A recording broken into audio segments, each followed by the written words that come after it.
C'était le 14 décembre dernier à Abidjan. Denis Sassou Nguesso assiste à l'investiture d'un président ami. Son Excellence, Monsieur Denis Sassou Nguesso, président de la République du Congo, que j'appelle affectueusement l'empereur. Le lendemain, investiture d'un autre président, réélu lui aussi pour un troisième mandat, et rebelote. Je salue l'empereur. On sait qui c'est l'empereur. Denis Sassou Nguesso. Alors, avec ses 37 années à la tête du Congo, Denis Sassou Nguesso serait-il le maître ? Si le surnom d'empereur se veut élogieux, il sonne gênant tant il évoque tacitement les coups de force de cet homme né il y a 77 ans à Edou, au centre du Congo. Son ascension débute aux côtés du capitaine révolutionnaire Marien Ngouabi.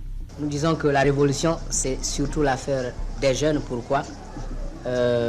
C'est parce qu'une révolution socialiste ne se fait pas en un jour. Le jeune officier parachutiste, cofondateur en 1969 du Parti congolais du travail marxiste-léniniste, participe au renversement de plusieurs chefs d'État. Alphonse Massamba Deba, Joachim Yombi Opango.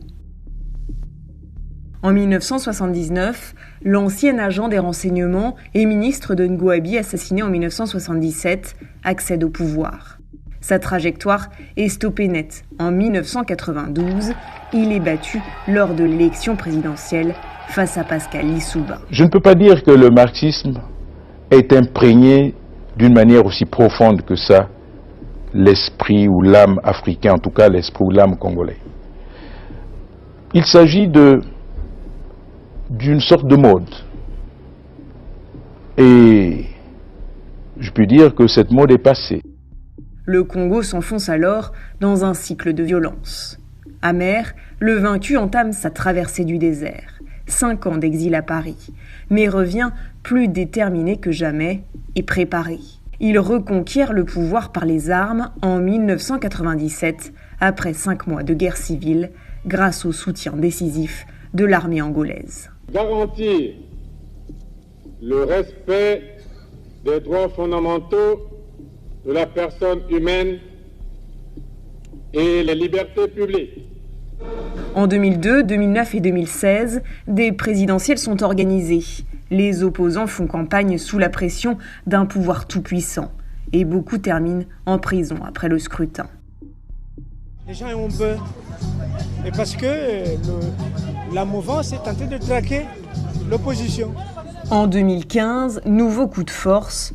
Denis Sassou Nguesso change la Constitution lors d'un référendum contesté par tous, sauf par lui et son parti. Le 21 mars, il briguera un 4e mandat et pourrait rester au pouvoir jusqu'en 2031.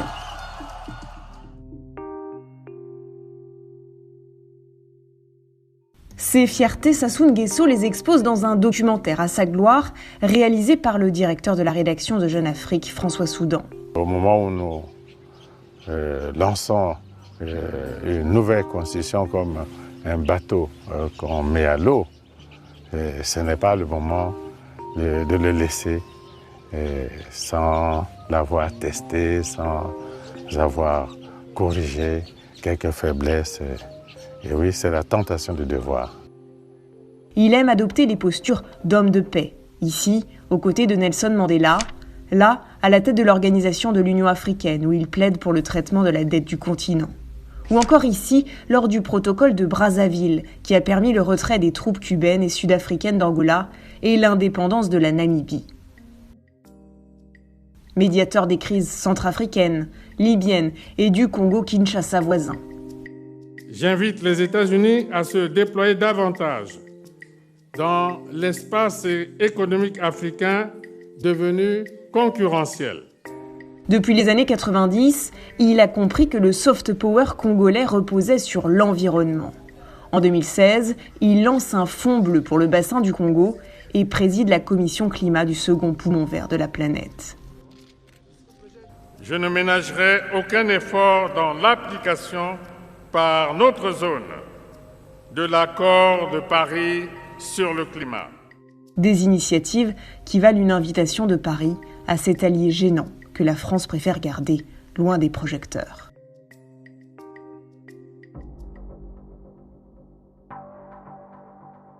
À partir des années 80, la rente pétrolière permet de voir sortir de terre près de 1000 km de route. Le Congo est un pays béni des dieux, 3e producteur d'or noir du continent, 5,4 millions d'habitants. Et pourtant, 70% des Congolais vivent avec moins d'$1 par jour. La pauvreté est dite endémique selon le Fonds monétaire international. Dans cette étude, qui se base sur les données du FMI et de la Banque mondiale, on apprend qu'entre 2015 et 2018, les dépenses publiques ont chuté de plus de 50%. 80% des ressources de l'État sont issues de la manne pétrolière et à chaque choc, le Congo trinque. S'ajoute à cela une gestion contestée. Le pays s'est endetté avec des préfinancements pétroliers. Un préfinancement pétrolier, ça veut dire que le Congo va pouvoir emprunter de l'argent à une banque contre une somme qui équivaut à des barils de pétrole qui n'ont pas encore été extraits. Des montages qui ont arrangé et arrangent toujours fortement les compagnies comme Elf, devenues Total. Dans le cadre des Paradise Papers en 2018, on découvre comment Total a même aidé le Congo à berner le FMI au moyen de montages offshore. En janvier 2020, l'ONG Global Witness, qui a étudié les comptes et contrats pétroliers jusque-là dissimulés, révèle d'apparentes pratiques commerciales abusives utilisées par les compagnies pétrolières étrangères et des millions de dollars de fonds manquants. En 2017, la dette publique s'élevait à 117% du PIB, elle est de 67% aujourd'hui.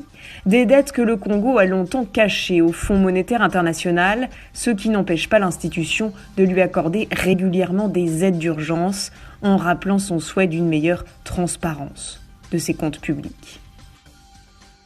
Du côté du privé, on est moins patient. La société Comis Impex de l'homme d'affaires libanais Mohsen Ojej, qui demande 1 milliard d'euros à l'État congolais, multiplie les saisies des biens de la famille. Dernièrement, un Falcon 7X qui transitait par Bordeaux. Dans le clan Sassou, il y a les filles. Claudia, députée et conseillère en communication. Judith Sandrine, à l'Agence pour la promotion des investissements. Julienne, soupçonnée d'orchestrer les affaires pétrolières. Stella, la mère de Kintele. Et puis les cousins et neveux comme Edgar à la tête du domaine présidentiel ou Wilfried qui dirige la société congolaise de transport maritime.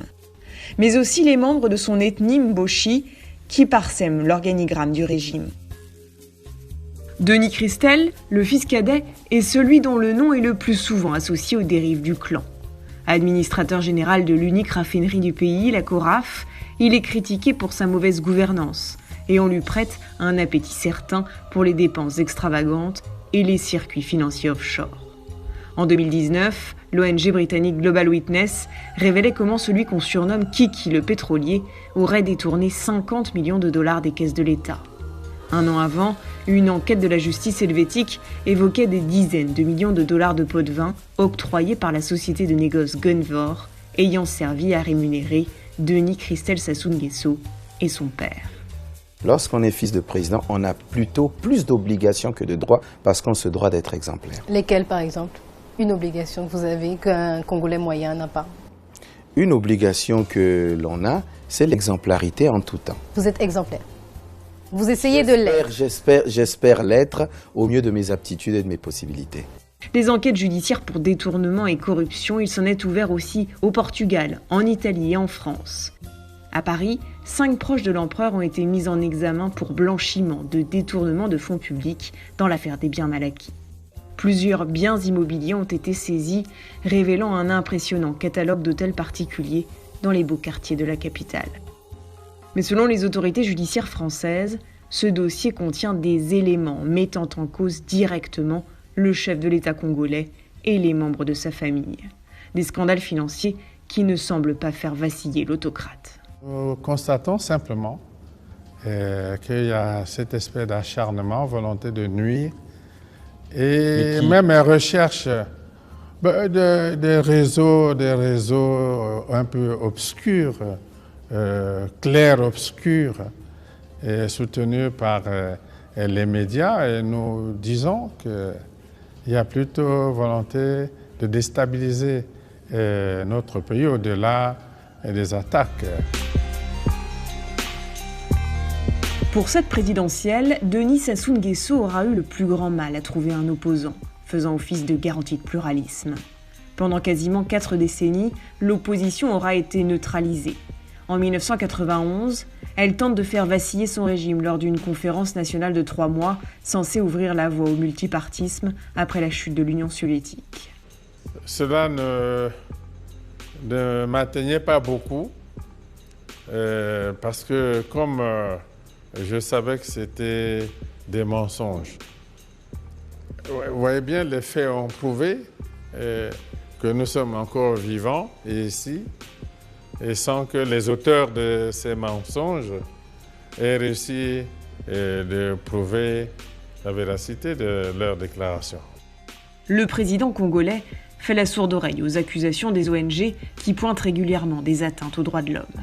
Silence et mystère comme dans cette affaire des disparus du Beach, ces exilés de la guerre civile qui se sont volatilisés à leur retour à Brazzaville en 1999. Disparition dont on ne connaît toujours pas les auteurs. Les voix critiques sont soit en prison, comme son principal opposant, le général Jean-Marie Mokoko, qui croupit derrière les barreaux depuis 2016. Les responsables qui sont aujourd'hui entre les mains de la justice ne le sont pas parce qu'ils sont des personnalités politiques, mais ils sont des prisonniers de droit commun parce qu'ils ont été rendus responsables d'actes extrêmement graves. Il n'y a pas de chasse aux sorcières déguisée derrière. Mais tous les autres candidats à l'élection présidentielle, vous êtes ici au Congo, vous pouvez constater qu'ils sont libres. Les autres sont poussés à l'exil. Denis Sassou Nguesso, en maître d'un empire cadenassé, en lice pour une présidentielle qu'on annonce jouée d'avance.